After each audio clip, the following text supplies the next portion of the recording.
சமீபத்தில் நம்ம மண்ணணைச்ச வாழை வயலில் இந்த களைச்செடி அதாவது மலம்பில்லோட பிரச்சனை பெரிய அளவில் மாறிட்டு வருது.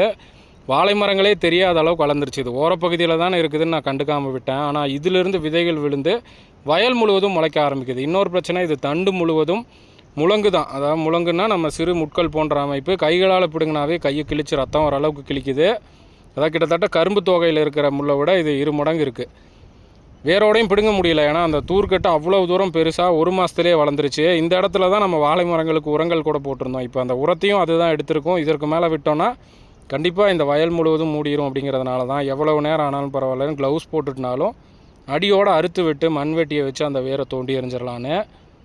உங்கள் பகுதியிலும் இது போன்று இருந்ததுன்னா கண்டிப்பாக ஆரம்பத்திலே கட்டுப்படுத்திடுங்க.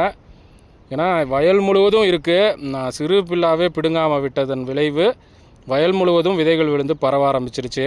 சிறு செடிகள்லேயே முழுவதும் முழங்குகள் இருக்குது.